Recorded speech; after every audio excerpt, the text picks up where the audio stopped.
Te Gulbenes kultūras centrā pulcējas gan ordeņu brālības biedri, gan arī tie, kuri ordeni saņēmuši, bet brālībā iestājušies nav. Šādi salidojumi gadu notiek citā Latvijas vietā, un atbraukšie tādā veidā iepazīst arī novadus, kur iespējams iepriekš nav bijuši. Līdz ar vietu apskati, protams, arī cilvēki un stāsti par vietām, kas apskatītas. Mēs ar katru gadu salidojumos paliekam vairāk. Mūsu biedru skaits uz šo dienu ir 327 biedri. Ir aicināti arī tie, kuri nav mūsu biedri, bet kuri saņēmuši valsts augstākos apbalvojumus. Mēs ceram, ka arī tie ienāks mūsu pulkā biedrība Latvijas ordeņu brālība. Pasākumā piedalās ne tikai tie, kuri ordeņu brālības biedri jau sen, bet arī ordeņus nesen kā iegūšie. Es ordeņam virsniece vai kavaliere esmu tikai gadu. Es vēl īpaši daudz ļaužu nepazīstu, bet visādā ziņā lūkojoties uz ikvienu no viņiem. Es saprotu, ka viņi visi ir bijuši krietni savu darbu darītāji, krietni cilvēku un noteikti pelnījuši šo lielo godu. Esmu bijusi Ziemassvētku sarīkojumā, kas mums bija arī ļoti jauks, sirsnīgs ar koncertu. Tā kā es pamazām iepazīšu šos cilvēkus. No sportista tie spēka gadi ir krietni ātrāk, jo nevis jau ar lielu uzkrāt dzīves pieredzi. Treneriem varbūt, jā, kad kāds treneris saņem ordeni, tad varbūt cienījamos gados ar to ordenu, bet, jā, sportistam tas mūsu laiks ir šobrīd, tad, kad ir spēka gadi.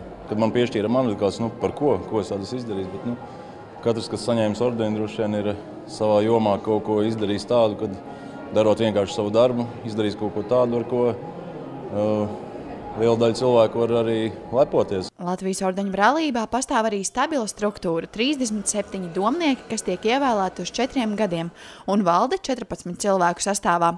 Brālības ikdienas darbs saistīts ar dažādiem pasākumiem. Šogad jau organizēts pasākums Sarkanais vilciens 14.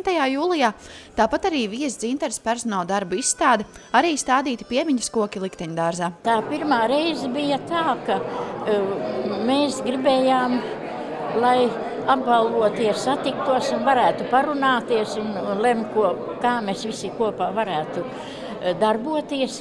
Un tad radās ideja par brālības organizēšanu. Un tieši pirmajā salidojumā tika jau izskatīti statūti, un decembrī jau brālība tika nodibināta. Tas ir 1999. gads. 3 zvaigžņu ordenis 2000. gadā piešķirts arī Gulbenes novada domas priekšsēdētājam Andrim Apinītim, un šoreiz šeit Gulbenē Latvijas ordeņu brālības salidojums norisinās pirmo reizi. Katrs cilvēks sev apzinas, vai tas ir gadījuma rakstura, jeb zināmā mērā pelnīts tas ordenis ir. Ir tomēr vajadzīgs cilvēkiem kaut kāda atzinība par to, ko viņi ir veikuši. Vai tas ir ikdienišķs darbiņš, vai tas ir kaut kas sevišķs, vienreizējs veikts, bet ja jau galu galā uz šo te valdības apbalvojumu virza kāds kolektīvs, tad droši vien, ka katrs, kurš ir saņēmis šo te apbalvojumu, ir to pelnījis. Latvijas ordeņu brālības salidojumā Gulbenes novadā tika apskatītas arī piemiņas vietas un nolikti ziedi, kā arī apskatīti litenes dabas objekti. Nākamais ordeņu brālības salidojums notiks Ikšķilas novadā.